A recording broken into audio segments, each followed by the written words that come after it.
If you're writing the conclusion of your informative speech and you've signaled to your audience that your speech is ending by using the words "in conclusion" or "to wrap it all up" or "in sum," you've restated your main points, but you cannot seem to wrap your mind around the memorable closing, then this video is for you, because I'm going to talk about writing a memorable conclusion for an informative speech. And the reason why I focus on informative speeches specifically is because these are the ones where you cannot use a call to action, um, which would make it really hard to think of a powerful ending for your speech.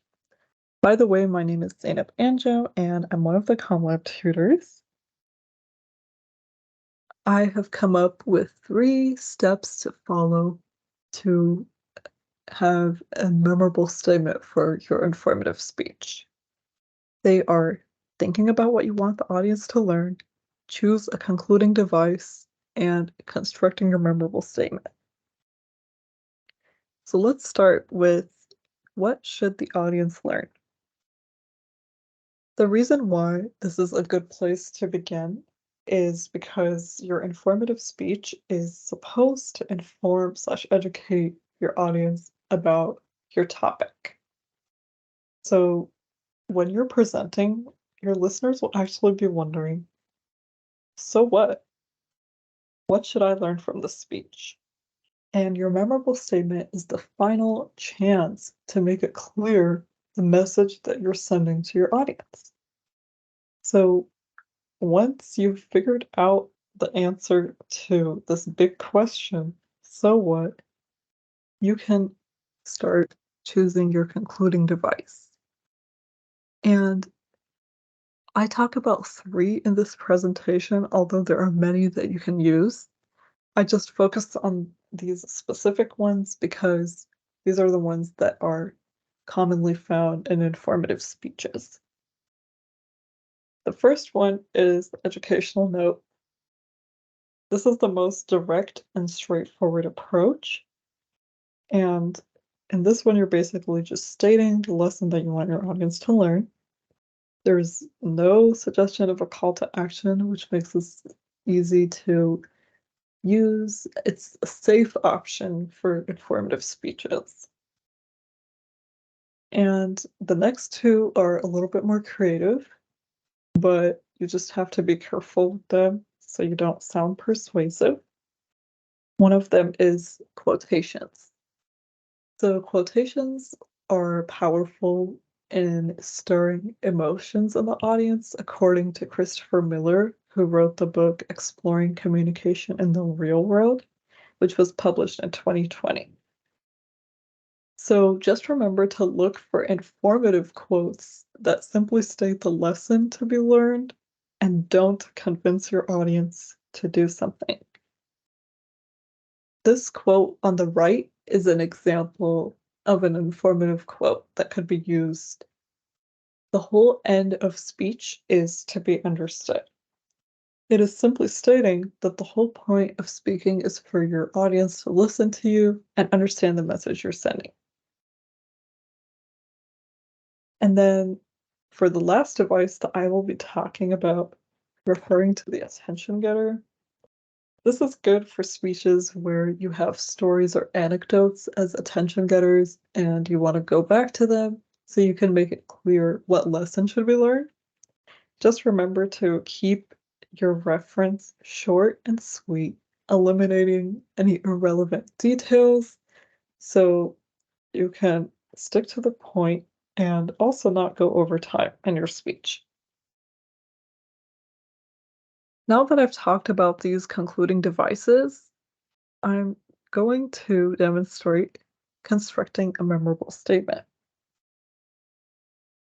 So for an educational note, you can use these sentence stems or wording along the lines of, now you know how to, if you're explaining a step-by-step procedure, how to do something.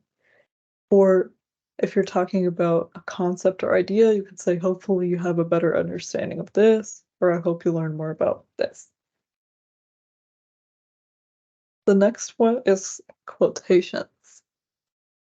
So let's practice reading quotes and choosing informative ones to use for your speech.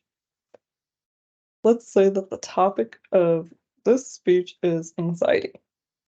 Now, you can pause the video to read through these quotes and see which one is the informative one.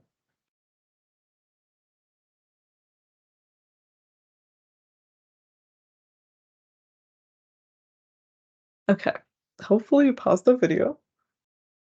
Let me just go through these. So the first one on the left is you don't have to control your thoughts. You just have to stop letting them control you. And this is by Dan Millman. The second quote was in the textbook Exploring Communication in the Real World, which Christopher Miller wrote and was published in 2020, when I referenced earlier. Worry does not relieve tomorrow of its stress. It merely empties today of its strength. So you can see that the one on the left is telling the audience to take action against their anxiety by not letting their thoughts control them. However, the one on the right is simply stating the lesson that worry does not help relieve stress. So this one about the one about worry is the quote that I would use for an informative speech. Now, for referring back to the attention getter, I wrote this example on my own. Let's assume that my speech is about the importance of overcoming your fear of public speaking and how it can help. Now, my attention getter is a story from my own experience. When I was in 5th grade, I had to read a poem I wrote in front of my whole school. My legs were shaking. The paper with my poem on it was wet from the sweat in my palms. All I wanted to do was run from the stage and escape. So over here, I'm trying to get the audience to relate to my nervousness. And in the memorable closing, I say, overcoming your fear of public speaking will help you gain confidence and avoid having jelly legs and a wobbly voice on stage, unlike my younger self. So I'm trying to show my audience what gaining confidence looks like, not having any signs of nervousness on stage when they overcome their fear of public speaking.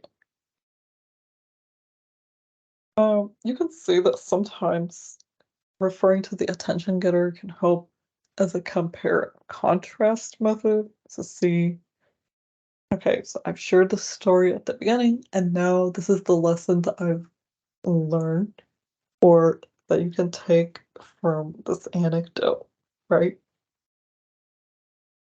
So I also want to clarify that sometimes the skills or lessons that you teach in your informative speeches can be practical, but it does not mean that you're convincing your audience to do something. It just means that your lessons were hands-on, and that's okay. In conclusion, today I've talked about the 3 steps of writing a memorable statement for your informative speech. Thinking about what you want the audience to learn, choosing a concluding device, and constructing your memorable statement itself. I really hope that this video helped you, but if you still have questions, you can contact us by email or schedule an appointment on our website, which is listed here at the bottom, and our room number is MC 1.310. Thank you so much for watching.